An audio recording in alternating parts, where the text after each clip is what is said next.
அழுதி துடித்தி அது கொண்டிருக்கு நன்றி ராமா அழாதி ராமா அழாது என்று ஒரு குரலோசி கேட்டது. ஐயா, எனது யானையை காணாமல் நான் அழுது கொண்டிருக்கிறேன் பஞ்ச வடிவிலே, என்னை அழ வேண்டாம் என்று எனக்கு ஆறுதல் பார்த்து கூறின்றி. யாரையா நீங்க என்று கேட்டேன். ராமா, நான் தெரியவில்லையா, நான் தான் உனது சிறிய தந்தி ஜடாயு பற்றி என்று கூறினார். சிறிய தந்தையே, யாரால் எதனால் உங்களுக்கு துன்பம் இருந்திருக்கிறேன்? ராமா, நீங்க எல்லாரும் நேரம் பார்த்து தென்னிலங்கை ஆளக்கூடிய ராவணன் ஜானையை திரை கொண்டு சென்று விட்டான். ராமா, ஜானையை திரை கொண்டு சென்று விட்டான். என்னால் முடிந்தவரை அந்த பாவியோடு நான் சமரசை பார்த்தேன். ராவணனோ என்னை சாகசமாக ஏமாற்றி விட்டான். ஜடாயு, நாம் இப்படியே இருவர் சண்டை செய்து கொண்டிருந்தால் யாருக்குத்தான் வெற்றி யாருக்குத்தான் தோல்வி என்று காணவே முடியாது. அதனால் ஒரு உயிர்நிலையை ஒருவர் அந்தத்தான் சமரசை கேட்டால் நான் உண்மை மறைக்காது எனது உயிர் எனது வலதுரைக்கை கூறினேன். எனது வலதுரைக்கை வெட்டி வைத்துவிட்டு என் மருமகளாகியே ஜானகி தூக்கி சென்று விட்டான். ராமா, ஜானகி தூக்கி சென்று விட்டான். ஆனால் என் மருமகளாகியே ஜானகி, மாமா, என்னால் தானே உங்களுக்கு இப்படி நிலைமை இருந்தது. என் ரகுநாயகரை பார்த்து என் நிகழ்ச்சியை நீங்கள் அவரோடு கூறுவரை உங்கள் உயிர் போவாருக்கு என்று மாமா என்று எனக்கு வாக்களித்து சென்றால், சத்தி வாக்களித்து சென்றால். ஆனால் உன்னிடத்திலே கூறிவிட்டேன். ராமா, எனக்கு செய்ய வேண்டிய ஏமக்கடைகள் எல்லாம் நீங்கள் தான் செய்ய வேண்டும் கூறினார் நம்ம சிறிய தந்தை ஜடாய் பற்றி. நம் தந்தை தயரத சக்கரவர்த்திக்கு ஈமக்கடைகள் செய்யாத பாவியை விட்டோம். நம் சிறிய தந்தையை ஜடாய் பற்றிக்கு சந்தன கட்டையால் அவரை உடலில் தகடு செய்தோம். அவர் இருக்கும் தருவா என்ன கூறினார்? ராமா, அருகே இருப்பதோ கிஷ்கிந்தா வனம். கிஷ்கிந்தா வனம் இருக்கிறது. அந்த வனத்தை தந்தால் யாராவது உதவி எடுக்கிறாமா என்று கூறினார். அவர் வார்த்தைப்படி கிஷ்கிந்தை நாடி வாலியை சம்மாரம் செய்து சுக்கரவனுக்கு ஒரு விடு சுற்றினோம். அப்படி செய்தோம். என்னுடைய ஜானகியை அந்த பாவி ராவணன் மகன் எந்திரத்தை கொண்டு விட்டாரமே. ஜானகி, ஜானகி தம்பி அண்ணா, என் ஜானகி அந்த இந்திரத்தை சாகடிக்க வரை இந்த விண்ணும் மண்ணும் பார்த்து கொண்டு சும்மா தம்பி கொஞ்ச நேரத்தில் இவர் என்ன செய்யுமா?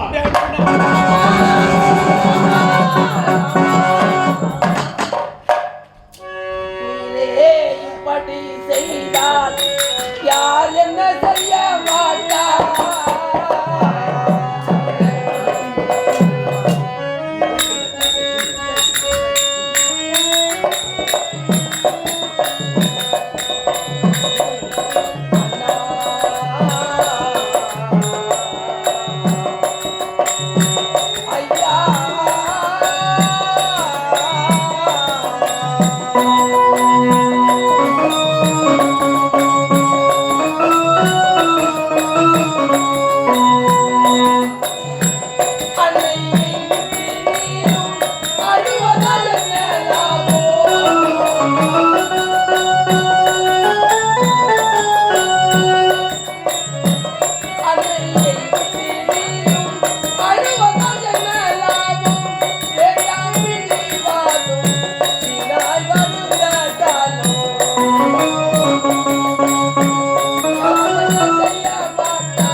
இது என்ன தர்மம்? அனைத்து உணர்ந்தவர் நீங்கள். செய்ய வேண்டிய காரியம் நியாயமா? யோசித்து பார்த்தீர்களா? ஒரு பெண்ணுக்காக இந்த உலகையே அழித்து விட்டான் ராமன் என்று எல்லோரும் குறை கூறுவார்களே, அதற்கு நீங்கள் ஆளாகலாமா? இது நியாயமாகுமா? இது தர்மமாகுமா? வேண்டாம் சுவாமி, கோபத்தை விட்டு விடுங்கள், குணத்தை கையாளுங்கள். என் தாரி அந்த இந்திரத்தில் சாகடித்தார்கள். இனிமேல் எப்பொழுது என் தாரியை பார்க்க போறேன்? என் கண்ணால பார்த்தேன். அன்னை அடிக்கும் தருவாயில் நான் இருந்தேனே. வேண்டாம் வேண்டாம் வேண்டாம் என்று தடுத்தேனே, அவன் கேட்கவில்லையே. என் தாயை வெட்டும் தருவாயில் என் இரு கண்களால் பார்த்தேன். என் தாயானவள் துடித்தாள், அழுதாள், கதறினாள். ஐயோ வேண்டாண்டா விட்டுறான்னு சொன்னனே, அவன் கேட்கலையே. ஆண்டவா, தாய் மடிந்தார் என்று நான் உயிரோட வேண்டும் என்று துடித்தேன், அழுதேன், கதறினேன். அவ்வேளையில் ஓடி வந்தார் விபீஷணர். ஆஞ்சநேயா, மடிந்தது தாயா இருக்காது, இதில் ஏதோ ஒரு சூழ்ச்சி இருக்கே.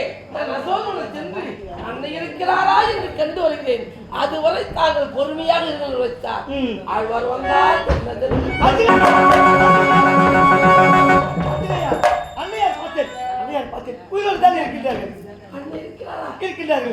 நம் தாய் இருக்கிறார்கள். அன்னைக்கு ஆபத்து இல்லையே.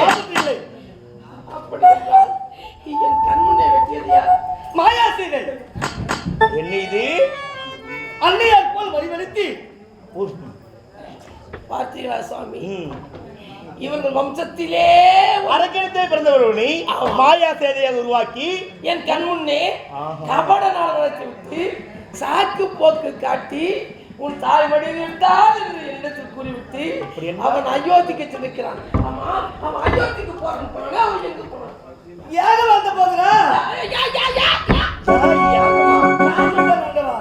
பகவான் ஆச்சரியா, அவன் எனக்கு சாக்கு போக்கு காட்டி நிகும்பலை என்ற வேலை நிகும்பலை யாகத்தை செய்து விட்டான். அந்த பலன் தெரியுமா சுவாமி? என்ன ஆச்சரியா? நிகும்பலை யாகத்தை எவன் ஒருவன் செய்கின்றானோ அந்த யாகம் வளர வளர மடிந்து போன இவங்க வம்சம்லாம் உயிர் பெற்று வந்து விடுமா? அந்த யாகம் செய்ய போகிறான். என்னை ஏமாற்றி அவன் யாகம் செய்ய நான் விடுவேனா? என்ன நீ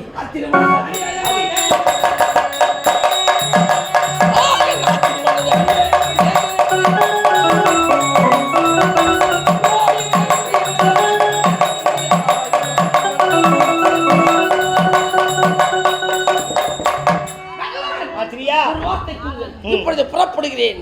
அவன் யாக தழிக்கிறேன். அவனை கொண்டு வந்து தங்களுக்கு ஒப்படைக்கின்றேன். அந்த இதேத்திரி அழிக்கவோ ஒழிக்கவோ உன்னால் முடியாது. அதுக்கென்றே ஒருவன் பிறந்திருக்கிறான். அப்படியா? ஆமா. யார் சுவாமி? இவர் செய்ய மாட்டார்.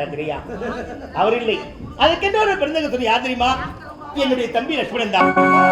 ஆமா ஆமா தம்பி, தம்பி விரைந்து சென்று இந்திரஜித்தன் தலையை விரவில் கொண்டு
வாங்கி நான் கூறும்படி அவனிடத்தில் நீதியான நேர்மையான வார்த்தை எடுத்துரை. சரி, உன் வார்த்தை அவன் கேட்டால் பார், இல்லை என்றால் நான் கொடுக்கக்கூடிய இந்த ஞானா சிரத்தினால் அவன் சிரத்தை அறுத்து எறிந்துவா தம்பி. அப்படியா கட்டு பண்ணான்.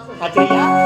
தம்பிக்கு துணை நீங்கள் போயிட்டு வாங்க. மகிழ்ச்சி ஆண்டவா. இவர் ஆயிடுச்சு, இவர் ஆயிடுச்சு.